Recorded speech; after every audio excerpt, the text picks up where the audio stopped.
¿Hace cuánto no tienes una conversación de verdad con tu familia? Una de esas donde no solo hablas, sino que también escuchas, entiendes y te dejas tocar por lo que el otro siente. Miren, en redes sociales se hizo viral una historia que todavía me eriza la piel.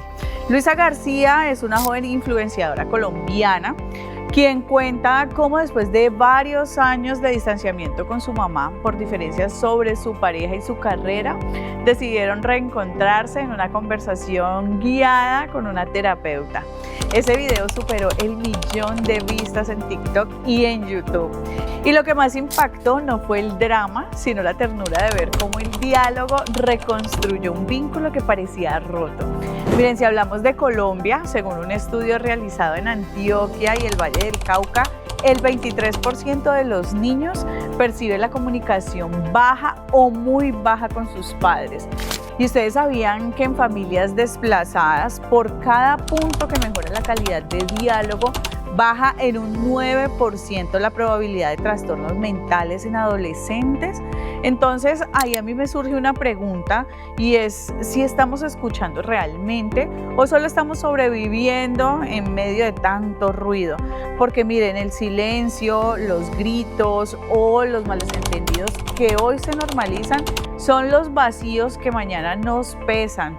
En un país donde la polarización está en el aire, donde las redes sociales se volvieron trincheras y donde muchos vínculos se rompen sin despedida, el diálogo no es un lujo. Yo creo más bien que es una necesidad y una necesidad bien urgente.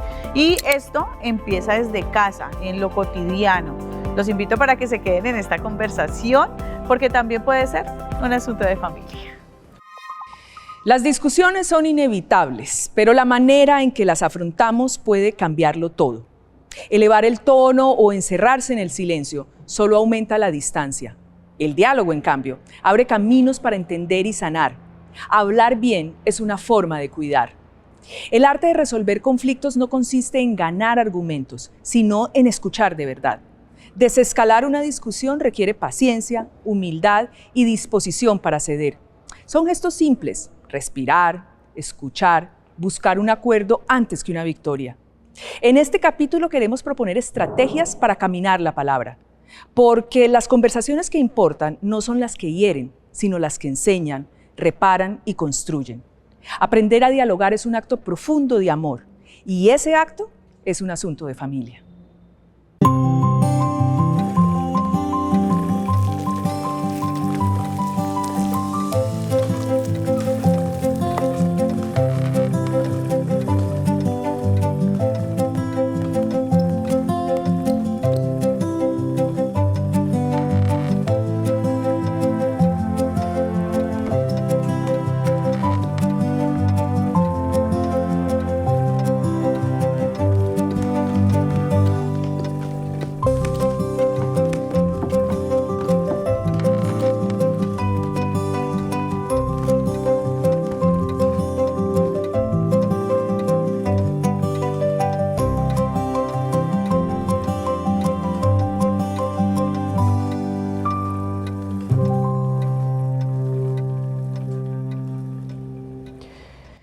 Odilia, Mauricio, Ángela, Alejandro, gracias por estar aquí con nosotros. 4 invitados de lujos para un tema al que hemos llegado después de varios o muchos programas, donde hemos reivindicado el poder de hablar, del diálogo, de la conversación, porque sostenemos que creo que eso le está haciendo mucha falta a esta sociedad y muchos de nuestros equívocos, de nuestras violencias, de nuestras problemáticas podrían estarse gestando, entre muchas otras cosas, por la ausencia de la capacidad de diálogo, por no llevar el diálogo a la importancia que merece.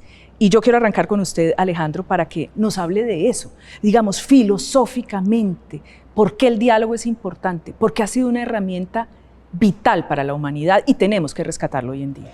Pues porque nos permite reconocer la existencia del otro. El diálogo implica salirnos de nuestro propio diálogo interno y empezar a escuchar lo otro. ¿Qué pasa por eso y por qué es tan importante? Porque cuando escuchamos aprendemos y es aprender de la experiencia de vida del otro, ¿sí? Nosotros, hay una cosa que a mí me parece tremenda y es que en este mundo se ha reforzado mucho la idea del individualismo. ¿sí? El individualismo, no sé, ser el mejor en algo todo el tiempo, ser el mejor, y ser el mejor también pasa por tener la razón, ¿sí? Y el asunto con estas discusiones, estos diálogos, es que pues a veces no es una cuestión de tener la razón, es cuestión de empezar a hablar, empezar a aprender del otro, ¿sí? Esto no es una cuestión de ganar o perder, un diálogo implica una ganancia al solo dialogar. Claro. A ver, Ángela, quiero su perspectiva también. Usted es educadora preescolar y creo que siempre hemos insistido en la importancia de lo que nosotros estamos enseñando desde la primera infancia. Y creo que esta es una habilidad, la del diálogo, que también tenemos que rescatar en la educación ante todo. Porque es importante y cómo hacerlo en unos niveles cuando estamos pequeños. No, mira, es súper importante, además porque cuando nosotros hablamos de diálogo y lo llevamos a la parte de educación, eso depende cómo invitas a dialogar. Y el diálogo es tan importante que hasta el tono de voz te hace la invitación al diálogo. Cuando tú estás con un niño, con un adolescente, solamente en la forma como lo abordas, ya de una vez puede haber un bloqueo y yo contigo no quiero hablar, o de eso no vamos a hablar. El diálogo en la parte de educación es muy bonita, y más cuando hablamos nosotros de niños y niñas, cuando tenemos y lo llevamos a esa parte afectiva, porque eso ya te pone en una posición, ¿sí? Cuando yo comienzo a mirar el otro, cuando ya comienzo a mirarte de otra forma, cuando de pronto me molesta o no estoy de acuerdo a lo que estás diciendo, pero empiezo ya a condicionar eso en un ambiente afectivo, ya comienza la posición, y más con ese tema de escucharte, así yo no estoy de acuerdo. Porque el tema del diálogo es, no necesariamente estoy de acuerdo, estoy dispuesto a reconocerte, a pesar de nuestras diferencias, a pausar y a escucharte.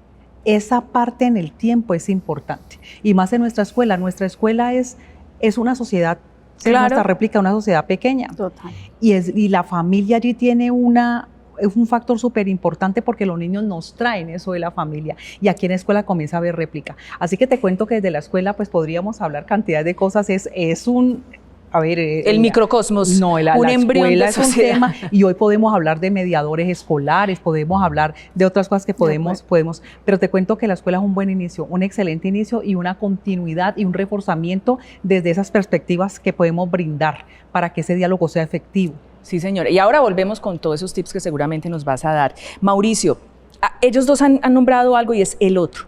Y yo quiero introducir ese concepto porque nos hablabas, Alejandro, del individualismo, aquí de escuchar al otro. Creo que el otro aquí, ese tema de la alteridad del otro, es un componente importante en reconfigurar para tener buenos diálogos. Por favor, ayúdame a entender eso de yo cómo posiciono al otro, cómo le doy un estatus al otro para poder dialogar bien. Bueno, en primer lugar, muchas gracias, Adriana, por la invitación. Y yo diría como dos elementos importantes. Uno, reconocer que el contexto colombiano en el que vivimos nos pone un reto gigante, porque en Colombia parece que en nuestra historia, en los últimos 200 años, hemos sido expertos en anular a los otros que nos incomodan. Sí. Cuando los otros son parecidos a nosotros, nos sentimos cómodos y los aceptamos. Pero cuando esos otros piensan distinto, se ven distinto, comen distinto, actúan diferente, nos tienden a costar mucho. Entonces yo diría, partimos de una realidad como sociedad, como construcción de país, donde el otro ha sido todo un reto y lo tenemos por delante, y parte de ese reto es entender y aceptar que no lo hemos logrado resolver del todo. Y en segundo lugar, yo creo que entender el diálogo como una herramienta para, precisamente como lo decía el colega, construir esa identidad del otro. Es esa tarea por delante que tenemos, que bueno, quizás no solamente Colombia, el mundo entero lo estamos viendo abiertamente, como estamos aún como humanidad retomando caminos para poder reconocer esas diferencias y coexistir. Entonces yo diría, primer elemento, entender ese contexto que no ha sido fácil, que no lo ha propiciado, y segundo, empezar a ver allí en el diálogo una herramienta dentro de otras que nos pueden ayudar a construir esa imagen del otro, no como una amenaza, sino como una riqueza. Entonces, yo creo que ese es el horizonte, gran horizonte de la democracia, ¿no? Sí, Odilia. Y otro término aquí que saltó a la palestra que me parece importante es imponer.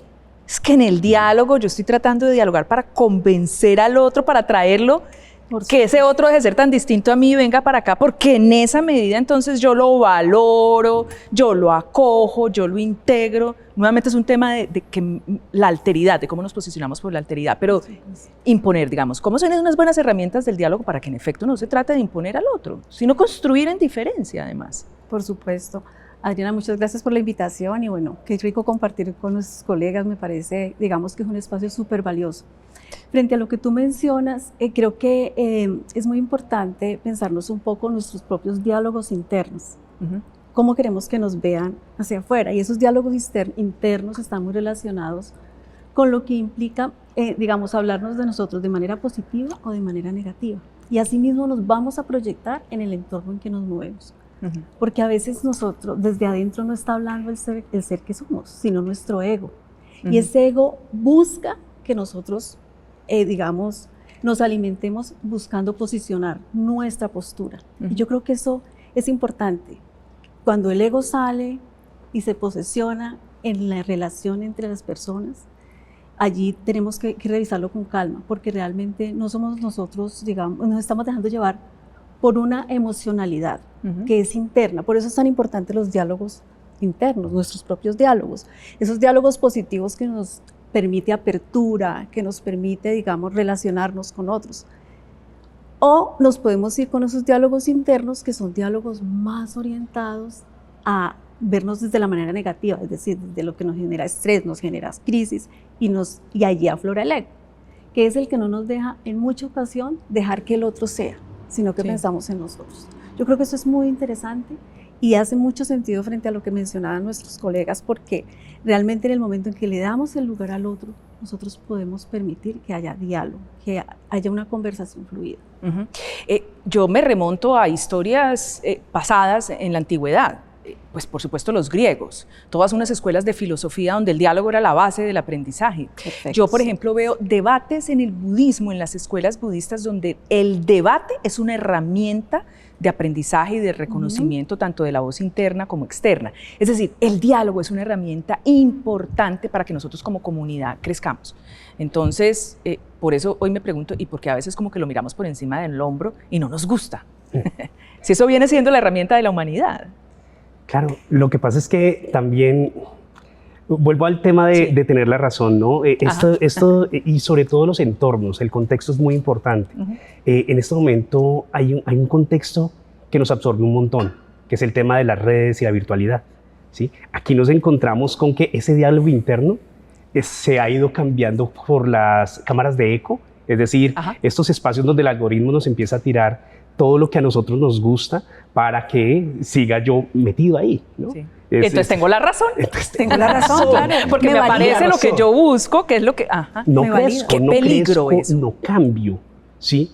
No dialogo, ¿sí? Cualquier persona que, digamos, tiene una posición diferente a la mía está equivocada y yo lo respaldo con una cantidad de bots o de trolls que están detrás mío. Entonces, estamos en un momento donde la individualidad, ¿sí? Que ya la había mencionado, más estas cámaras de eco que refuerzan esas identidades que a veces pues, pueden estar en formación, nos problematiza un montón. Claro. Además, en el tema, Mauricio, de la construcción de la verdad, porque es que lo que tú has tocado es absolutamente importante. Como yo pienso así y me voy a redes y el algoritmo me busca todo lo que yo miré y me quedé más segundos allí, pues esa es mi verdad, porque es que además ahí están los hechos, ¿no? Entonces, eso es un área de desencuentro, la hiperconectividad en el desencuentro total. Y yo creo que eso se va acentuando cada día más, en parte por múltiples factores, pero muy relevante el hecho que tenemos a muchos intereses allí tratando de promover ese nivel de información que más que conocimiento son datos que van fluctuando y que yo acojo según mis intereses para consolidar esa identidad propia, dejando de lado la posibilidad de tener otra perspectiva. Entonces, yo creo que ahí estamos en una realidad que requiere una reflexión, un poco como tú lo decías, ese diálogo interno de pero qué tipo de identidades queremos consolidar, homogeneidades donde todos los que pensamos igual estamos de una parte y todos los otros están de otra, o nos abrimos definitivamente a la necesidad de compartir el mundo con las diferencias, lo cual es difícil, pero pues es el reto que tenemos por delante. Claro, porque esos datos se pueden usar a mi amaño. La data está allí, puede ser una data fría, venga, yo la uso, y de hecho creo que hoy políticamente estamos viendo como con datos te rebaten una teoría a otra y el mismo dato te puede servir para el uno y para el otro, posiciones encontradas. Yo me pregunto, Ángela, si los chicos son hoy en día conscientes de eso, conscientes del juego que el algoritmo nos está haciendo y nos está encerrando en estas burbujas de realidades absolutamente limitadas. Bueno, yo creería que nosotros hemos perdido la razón de ser de la familia. O sea, la hemos perdido. Hemos perdido todo lo que tiene que ver con el acercamiento con el otro, los espacios en familia, los hemos perdido. Y cada vez más nos ha ganado, digamos, espacios como esos, como la virtualidad. Pero además yo me atrevería a decir que nuestras familias no fueron formadas, no tienen herramientas, no fueron precisamente, digamos, que inducidas para un tema, para dialogar, no. Sí, no. Nosotros no entonces imagínate volver a retomar eso, mirar cómo está todo esto, pero pienso que nosotros tenemos la obligación o el gran reto de devolvernos. Yo pienso que hay que hacer una pausa y volver a la familia. Sí, hay que hacer una pausa y volver a la familia. Hoy la familia se ha perdido y se ha distraído en cantidades de cosas. La cantidad de tiempo que nos pasa un joven y un adolescente en las redes, buscando cantidades de cosas donde, digamos, si había un espacio ya no lo hay porque el espacio o el poco espacio que se había ganado ya está totalmente con el tema de las redes, y estamos hablando de cualquier estrato socioeconómico, o sea, no estamos hablando ni siquiera del 6, el 1 hoy cuenta también con esos medios. Entonces, el llamado es: ¿qué está pasando con nuestras familias? ¿Cómo entonces nosotros podemos permear las familias y empezarles a brindar unas herramientas reales para poder nosotros trascender, ir un poco más allá? Porque es que la familia es la que puede trascender y hacer todo un tema de sociedad e ir haciendo unos cambios, pero unos cambios reales. Mira, cuando nosotros estamos en la escuela, lo que les decía inicialmente, en la escuela nos llega todo lo que el joven tiene en la familia, y entonces se nos vuelve pues una cantidad de cosas. Hace poco, lamentablemente, tuvimos un caso aquí en el Valle de una pelea de familias y vendetta, mataron a una niña de 12 años, una estudiante nuestra, pero mira, cosas como esas lo hacen a uno reflexionar, ¿sí? ¿Qué pasa en las familias y a qué nivel estamos yendo por falta de diálogo, por falta de acercamiento, por falta de en ese momento de mirar al otro? Y algo muy importante que pasa en la educación, y es que esa forma de hablar y de llegar al niño, a veces nosotros para hablarle nos duele, nos cuesta poder bajar a la posición del niño porque necesitamos siempre sentirnos totalmente autoritarios. Hay una verticalidad en el diálogo. Tanto el maestro como a veces nos pasa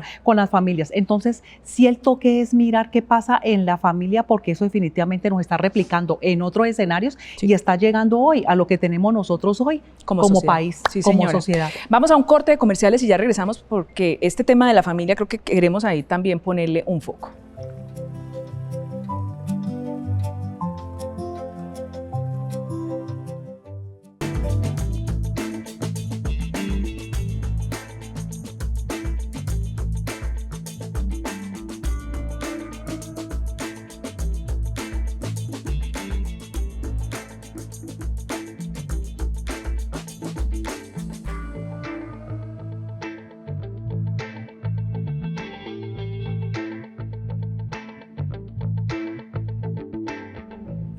A ver, Alejandro, aquí vamos a hablar ahora para dar herramientas de tener un buen diálogo, porque yo he escuchado cosas como, a un líder sindical una vez le dije: si usted quiere que algo no funcione, me dice él, usted no es sino que haga una mesa de diálogo. Y ahí usted puede dilatar el tema, y en algún momento del mundo corporativo decían algo como análisis parálisis, y es siéntese y hable y no haga nada en torno al tema. Entonces sí, el diálogo per se, para que exista el diálogo, no es. El diálogo nos debe llevar a un lado. Eso necesita y presupone unas metodologías, unas herramientas, unos mínimos fundamentales. Ayúdeme a entender por dónde empezamos. Yo te voy a dar dos porque seguramente van a aparecer varios. Que todos digan varios. ¿Sí? Ajá. Pues, el primero, hay una cosa que planteaba Antanas Mockus, que era el mínimo de humanidad compartida.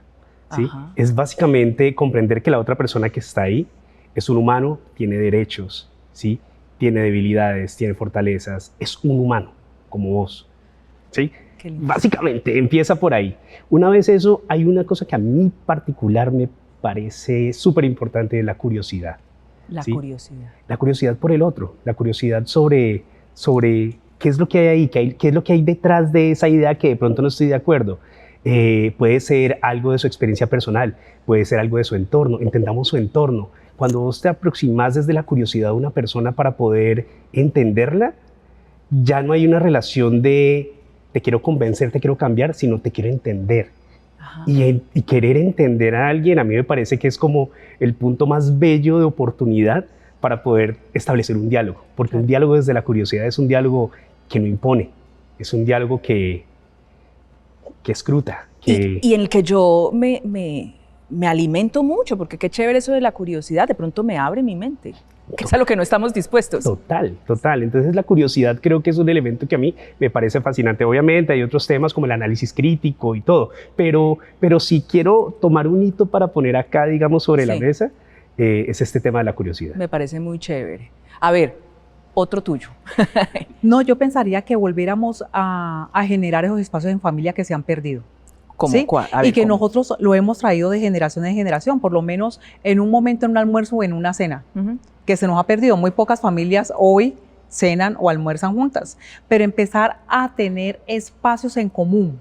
Sí. Y si de pronto no es una mesa, esos espacios que me genera de pronto un adolescente, desde esos gustos que él tiene, me gusta mucho la parte de la curiosidad, ese pretexto que hace para poderme acercar, esos comportamientos, digamos, extraños que estoy mirando, que tenga ese para poder empezar a mirar y el acercamiento para poder entablar un diálogo. Ángela, pero eso también presupone que hay ciertos esquemas de verticalidad y autoridad que en algún momento se tendrían que poner en cuestión, porque es decir, y usted lo decía, yo me bajo al nivel de, yo no sé si bajarse es la palabra correcta, pero me pongo y me sitúo a nivel de la otra persona para poder tener un diálogo, y eso implica horizontalidad. A veces siento que cuando hay verticalidad como metodología en el diálogo parece impositivo, no sé, me parece distinto a lo que tú haces. Yo aquí me abro y admito al otro como un ser humano diferente o igual y soy curiosa. Creo que aquí el tema de la verticalidad y de la horizontalidad es una de las claves en un buen diálogo.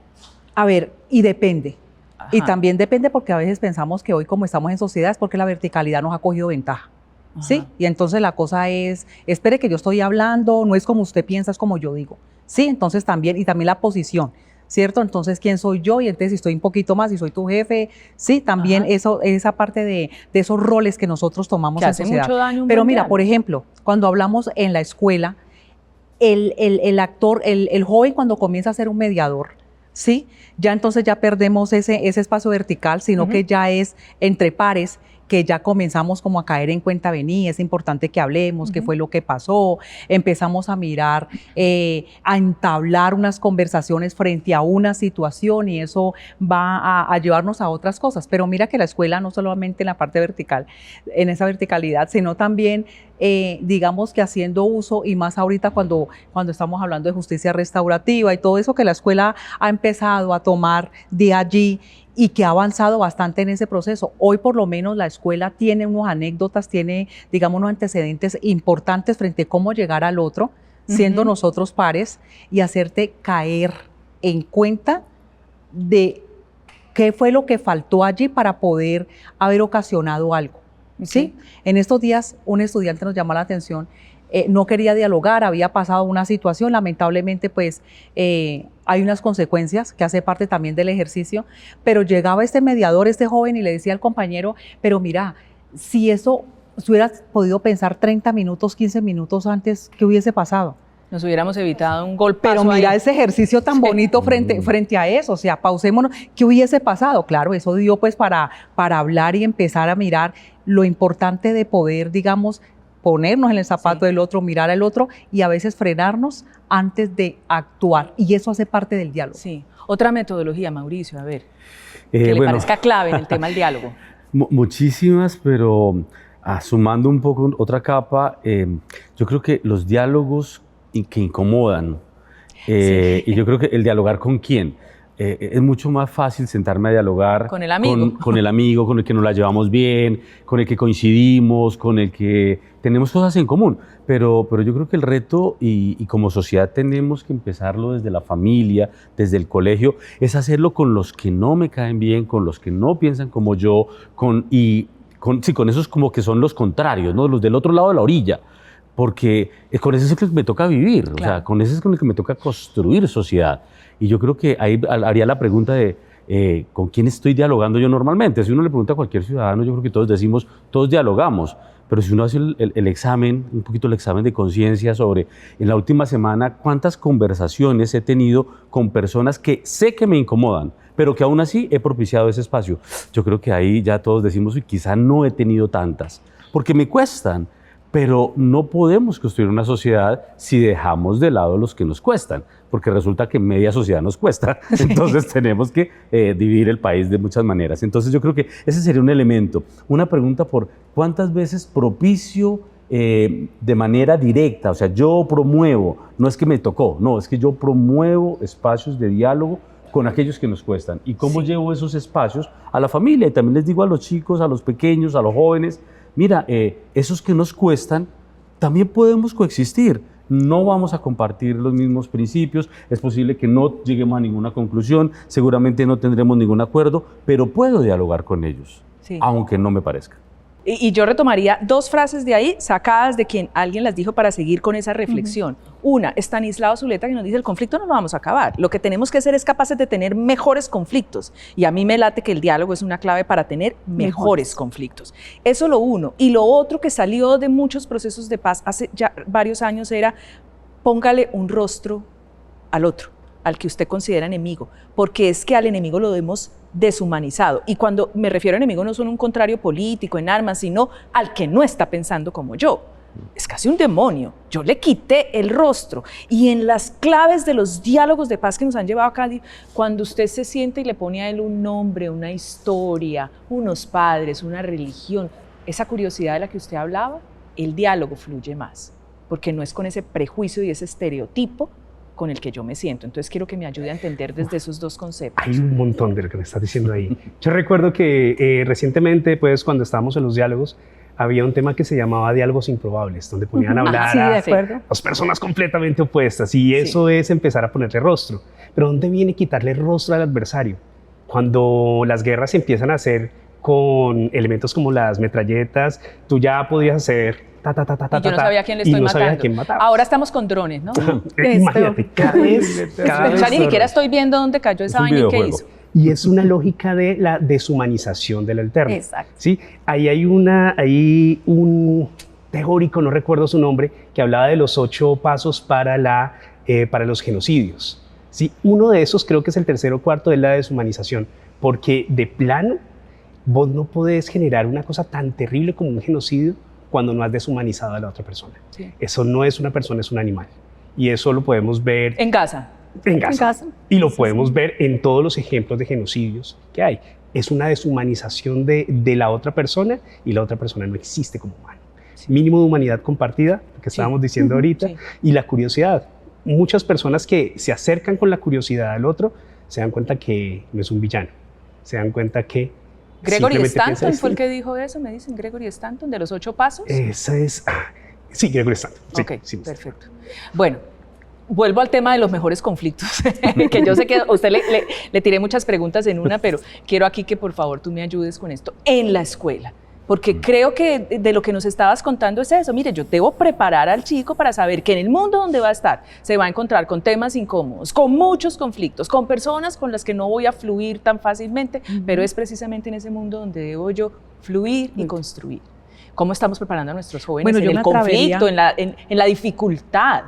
Yo me atrevería a decir que el tema educativo hay que replantearse, ¿sí? El tema educativo hay que replantearse. A nosotros nos educaron para unos resultados. Sí.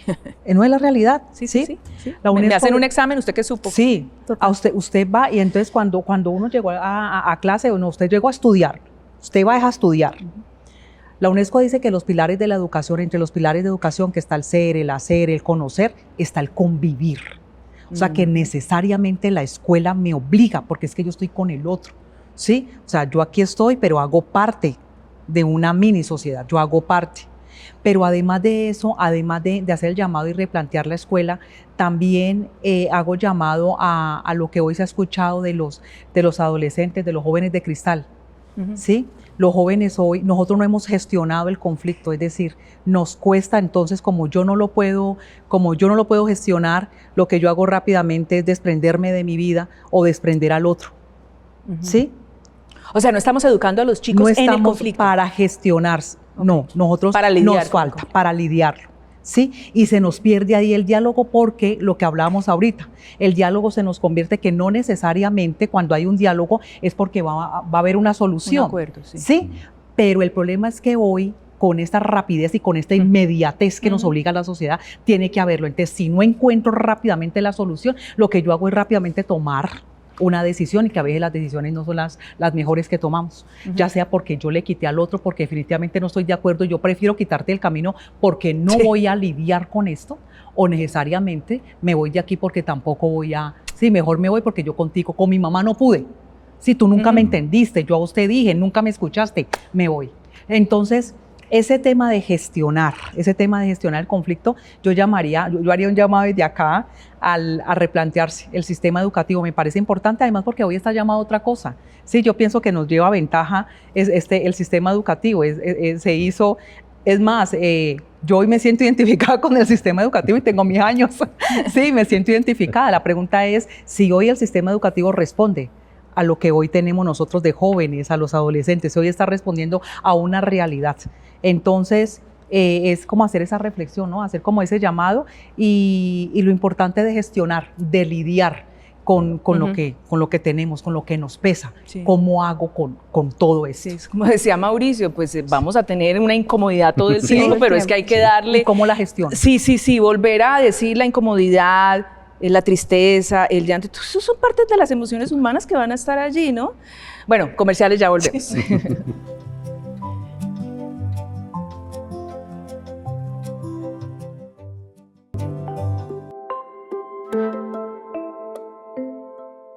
Y entonces el dragón me dijo que yo podía volar sí.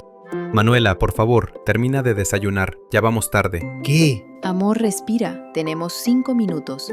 5 minutos no son nada. Nadie me escucha en esta casa. Yo solo quería contarles algo. Oye, esa pelota es nuestra. Yo solo la quería ver. No tienen que gritar. Siempre haces lo mismo. Ya no juego con ustedes. No creo que tu idea funcione. Ya lo intentamos antes. ¿Siempre tienes que criticar lo que propongo? A ver, calma. Todos tienen derecho a opinar. Hoy nadie me escuchó, ni en casa ni en la escuela. A veces todos hablan, pero pocos escuchan. ¿Y qué se hace cuando nadie escucha? Se enseña a hablar, pero con el corazón. El diálogo empieza cuando de verdad queremos entender al otro. Vengan todos, solo quiero que hablemos, de verdad. ¿Ahora? Me parece una buena idea. Está bien, hablemos.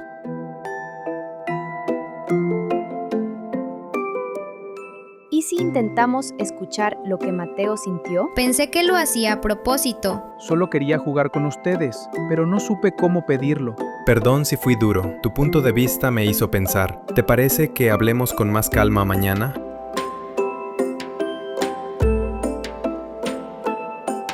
Me gusta esto, hablar así. A veces no sé qué decir, pero me gusta que me escuchen. Yo también estoy aprendiendo. Hablando, somos más fuertes. Y si no sabemos por dónde empezar, podemos empezar por preguntar, ¿cómo te sientes?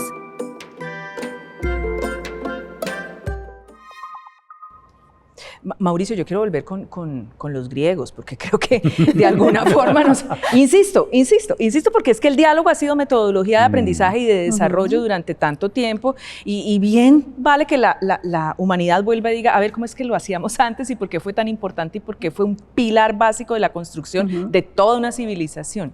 Y que de ahí hemos perdido, deberíamos darle una miradita otra vez, como coger los libros y ¿qué nos recomiendan? Bueno, yo creo que ahí acudo un poco a los griegos, pero también yo diría al mundo antiguo, ¿no? Trabajando con comunidades indígenas acá en el suroccidente colombiano, me encontraba en el pueblo Misak que ellos utilizan una expresión muy bonita, caminar la palabra. La palabra, sí. Vamos a caminar la palabra.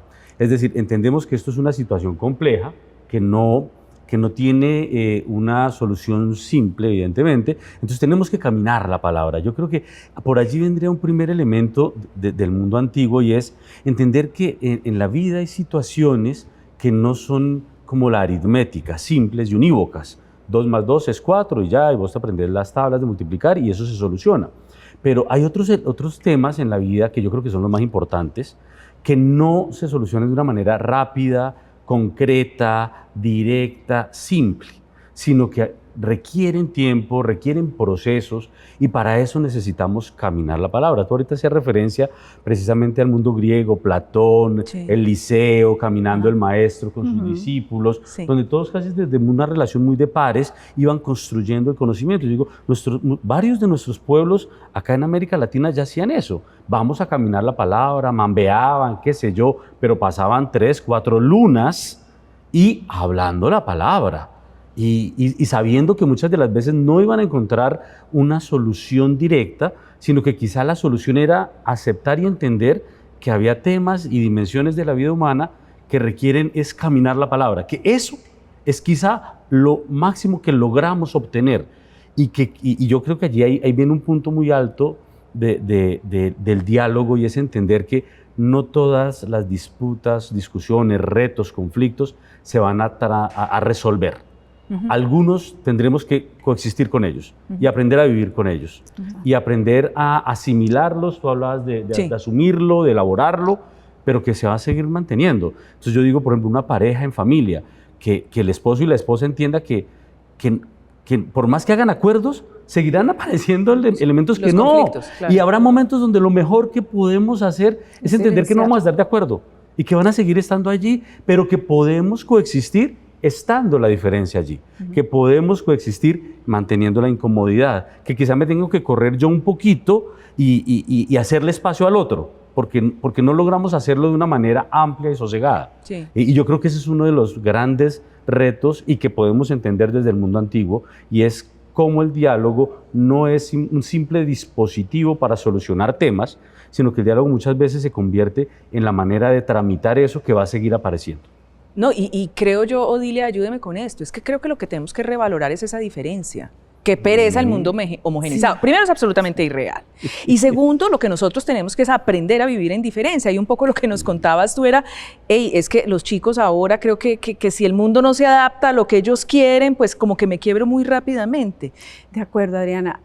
Oye, digamos que los jóvenes están pasando por un momento crítico porque creo que los medios digitales tienen pues un peso importante en su toma de decisiones, pero cuando tú lo llevas a la familia, que digamos es como el núcleo principal donde sucede lo cotidiano, no tienen la oportunidad de plantearse asuntos en común, porque cada uno está metido en su espacio, metido en su dinámica, dispositivo. En su dispositivo, y esos espacios en común de diálogo se han perdido. Yo creo que se ha deteriorado muchísimo la conversación en familia, y yo creo que recuperar esa dinámica en el mundo de hoy es muy complejo. Digamos que no sos muy optimista. Tengo que reconocer, no soy muy optimista, porque al contrario, cada vez tenemos más distractores, unos entornos más complejos. Y es evidente, por ejemplo, cuando los jóvenes o los chicos llegan a consulta, simplemente quieren que te escuche, quieren que los escuche, lo que tú me necesitabas ahora, la escucha activa, para hacer que ellos realmente te cuenten una historia que a veces es sencilla de solucionar, pero que en la mesa, allí en un diálogo en común, en una mesa, en un día cotidiano, no lo manifiestan. No lo hablan con sus padres, no lo hablan con sus hermanos, pero son cosas sencillas quizá de solucionar cuando realmente haces escucha activa. Y entonces plantean sus asuntos y la solución incluso la pueden tener ellos. Pero también creo que lo que llama mucho la atención es lo que está sucediendo cuando tú los invitas a reflexionar, cuando invitas a los jóvenes a que hagan unas tareas. No soy yo quien te voy a solucionar el asunto, no es ese tercero, eres tú desde tus diálogos interiores que lo tienes que buscar. Y allí hay una apatía, como no querer hacer eso, no querer pensar en mí, es no querer, dialogar conmigo mismo. Es que el otro me confronta a mí en últimas. Claro, cuando hay alguien que realmente te escucha y aparte de todo te dice, pero mira, están estas situaciones, ¿tú qué opinas? Tienes que ir y reflexionar con ellas y vienes y me cuentas. les cuesta hartísimo. Nos cuesta muchísimo cuando nos ponemos preguntas que nos retan. Sí. Y yo creo que no solamente con los jóvenes, en todas las edades, que nos reten es difícil. Sí, que claro. que nos hagan preguntas de esas que Por eso es que te incomodan. confronta contigo mismo. Dígame, Dice, mirarse al ¿cómo espejo es hago? muy duro. Tú ¿Cómo ibas le a hago? decir algo. Algo que iba a ser un poquito, bueno, no sé, de pronto impopular, pero ante esta mirada que tú decías, un poco pesimista, pero yo creo que crítica ante la realidad y de la que viven los jóvenes, que vivimos Sí. todos, yo pienso que eso uno lo puede extender a los papás. Yo creo que hoy en día tenemos una época de papás muy compleja. Ser papá siempre ha sido un reto, o sea, nunca, no existe el manual para ser papá, ni para ser Perfecto. mamá. Eso partimos de ahí. Y perfectos no hay. Y papás perfectos no existen, entonces estamos abocados a la dificultad allí. Pero yo sí creo que ahora tenemos unos papás con unos temores mayores a los que existían antes. Ahora los papás de ahora tienen a veces un poco las taras de hasta qué punto yo soy papá, hasta dónde tengo que ser el amigo, yo tengo que ser el que escucha, yo soy el proveedor. Entonces en esas dualidades o en esas disquisiciones los muchachos van creciendo y muchas de las veces están esperando que el otro me solucione. Claro, además con unas crisis O me dé complejas. línea, como O- dice uno en el tema exactamente. político, porque a veces necesitamos que nos den línea, En pues, un o para qué equipo está de el fútbol, papá. no, que quede línea el papá. Sí. No, hombre, pero es que el papá es el papá. Así La es. mamá es la mamá, que tiene que trabajar, que no tiene mucho tiempo para dedicarle a los hijos. Pero eso no lo puede compensar con plata y solucionándole los temas y proveyendo cosas. O sea, el papá tiene que seguir siendo esa figura de papá, mamá, el que sea en la familia, pero sin perder esos roles, que también es Claro. importante. Porque si no, a veces terminamos construyendo niños, niñas, jóvenes que están esperando que Frágiles. los de afuera me Te solucionen. solucione tu problema. Claro, porque así como pues vienen y me traen y me dan, pues ahora el mundo debe hacerse cargo de lo que yo siento. No, yo creo que a veces, con todo lo criticable que fueran los padres antiguos, yo digo, esos viejos, pero había cosas claras, o sea, el tema es tuyo, tú lo solucionas. O sea, son tus tareas, organícelas tareas. usted. Sí. Hoy en día no, porque llega el papá después de 8 horas de trabajar. Ahí tenemos con que hacer tareas. Con un temor, y además también con un complejo de que Sí, llevo todo de el día sin culpa. ver a mi hijo, una culpa. Entonces yo venga, vamos a sentarnos a hacer las tareas con el niño. No, las tareas son del niño, deja que las haga. De acuerdo. Bueno, Alejandro, antes de entrar en conclusiones, yo siento que hoy frente al el diálogo casi que se ha vuelto una bandera medio política, medio ideológica, de ciertos sectores un poco más autoritarios que dicen, no, al padre ese que tiraba línea, pero en lo político, pues digamos, es una cosa Es otra cosa. mucho más complejo, porque se supone que, bueno, la democracia y tal. ¿Cómo estamos viendo el diálogo como una herramienta política para ser criticada, usada para unos, para otros? Es decir, me preocupa un poco como que hoy en día casi que hablar de diálogo es satanizarlo, hablar de diálogo es sos woke, yo no sé. Sí. Ahí está este tema de la paradoja de la tolerancia, ¿no? Es decir, ¿qué tan tolerantes debemos ser con los intolerantes? ¿Sí? Buena pregunta. Y esto creo que es una cosa que ahorita Sí. está muy en boga precisamente con todos estos regímenes como que usan la democracia para poder llegar a una elección y después volverse autoritarios desde ahí. Así es. ¿Sí? Entonces es indispensable porque vos ves en países en los que lo que está pasando en Estados Unidos, Sí. ¿sí? Llega a partir de una elección democrática y empieza a desmantelar la infraestructura de la democracia. Entonces, el tema del diálogo en la democracia es hasta dónde podemos dialogar con los que quieren destruir el diálogo, ¿sí? Bueno, Y esto creo que plantea una de esas situaciones que a mí me parecen como que me quitan la fe. Sí, sí, sí. Porque uno, claro, uno de los principios fundamentales de la democracia es el diálogo, ¿cierto? Y ponerle los límites a ese diálogo es casi un contrasentido. Sin embargo, para cuidar la democracia, en algunos casos Hay que pararse. deberíamos plantearnos durísimo en cuáles son los límites, que es otro de los temas grandes que de pronto no hemos tocado acá el día de hoy, el tema de los límites frente a los diálogos, que también es tremendamente importante. Bueno, y se nos acabó el tiempo. Y cada uno puede dar una frase. No me queda tiempo para más. Que, no sé, el diálogo por qué, el diálogo para qué, la importancia del diálogo, algo para que la gente que nos está viendo diga, ok, me llego a ese punto. Y le tocó Dilia porque voy a arrancar por aquí dando la vuelta. Bueno, yo los invitaría a que hiciésemos esos diálogos sencillos en familia, donde podamos hablar de cosas que creemos que no son importantes, pero que realmente trascienden en el núcleo familiar y partir mucho de la escucha activa. A veces las cosas sencillas siempre tienen solución. En familia y sencillo. Mauricio. Yo creo que un mensaje importante como sociedad escuchemos más. El diálogo requiere la escucha y una escucha desde el corazón, no desde los prejuicios, desde el de ver cómo puedo convencer a otro, cómo puedo transformar al otro, no, esa escucha desde el corazón que nos hermana. Dialogar requiere, y quizá por eso los que somos creyentes entendemos que Dios nos hizo con 2 orejas y una boca. Escuchemos más, hablemos un poquito menos. Ángela. Mira al otro como te gustaría que te miraran. Aborda al otro como te gustaría que fueses abordado. Ajá. Yo pienso que cuando uno ya comienza a mirar el otro como a mí me gustaría que tú me hablaras, eso ya empieza a generar un tema de afecto, un tema de empatía, que es importante para poder restablecer el diálogo. Muchas gracias. Alejandro, ¿te Bueno, tocó cerrar? teniendo en cuenta que el diálogo hace parte, digamos, de esta herramienta de resolución de conflictos, yo pensaría que sí sería siempre muy importante separar a las personas del problema. ¿Sí? O sea, si tú y yo tenemos algo sobre lo que estamos discutiendo, tú y yo estamos resolviendo este problema. Yo no te tengo que destruir a ti para poder solucionar el problema.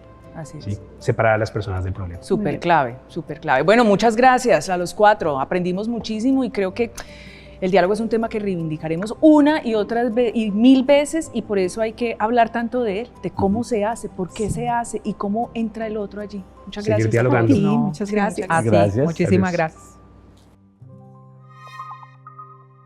El diálogo es una práctica cotidiana que se aprende y se transmite. Cada vez que optamos por la palabra sobre el grito, mostramos que la paz comienza en casa y que los conflictos no se eliminan, se transforman con respeto y con escucha. Caminar la palabra significa sostenerla en coherencia, conversar con honestidad, sin manipular, sin imponer. Hacerlo es sembrar confianza, enseñar a convivir y demostrar que los desacuerdos pueden ser caminos de crecimiento. Con este capítulo cerramos la temporada de Asuntos de Familia, pero no es un adiós definitivo. Volveremos a encontrarnos porque cada tema, cada experiencia y cada conversación son parte de lo que los une. Todos, absolutamente todos, son asunto de familia. Y si te dijera que hablar no siempre significa dialogar, porque una cosa es hablar y otra muy distinta es escuchar para poder comprender. Miren, en 2023 el ICBF lanzó una campaña en TikTok y en Facebook llamada Hablando se entiende la familia. Mostraban escenas cotidianas, un papá que pierde la paciencia, una mamá que no sabe cómo hablar con su hijo adolescente, un niño que solo quiere ser escuchado. Y la serie fue tan compartida por docentes y orientadores escolares que terminó convirtiéndose en herramienta pedagógica. La enseñanza, incluso en los momentos más tensos, el diálogo es la vía para volver a mirarnos sin juicio, porque existe un mito de que dialogar es lo mismo que hablar, pero en realidad no es así, porque hablar no es garantía de diálogo. Muchas veces creemos que estamos dialogando cuando en realidad estamos solamente monologando, desahogándonos e incluso imponiendo nuestras propias ideas. Lo dice la psicología familiar. El verdadero diálogo exige 3 cosas fundamentales: escucha activa, empatía y apertura. Miren, si hablamos de estas ideas que pueden terminar sonando un poco erradas, pues existe otro mito frecuente, y es que hablar mucho evita los conflictos, pero no se trata de cantidad, se trata de calidad. Porque investigaciones en contextos familiares con alta tensión emocional han demostrado que los hogares donde se prioriza la escucha activa tienen menos conflictos, incluso si hablan menos. El gran dilema es cómo dialogar sin perder la autoridad, sin renunciar a lo que creemos, sin sentir que cedemos el control. Muchos adultos que somos padres, líderes, docentes, pues tenemos el miedo al diálogo porque pensamos que dialogar es igual a perder el poder. Pero es todo lo contrario. El diálogo construye poder compartido. Y sí, a veces el silencio también es una forma de violencia. A veces evadir una conversación es dejar que el vínculo se muera solo. Entonces, ¿seguimos gritándonos o empezamos a escucharnos? Los invito para que compartan este video si alguna vez han logrado sanar algo importante solo por decidir hablar desde el corazón. Porque sí, hablando se entiende la familia y también el país que soñamos construir. Así que hablemos de esto en nuestras redes sociales porque esto también puede ser un asunto de familia.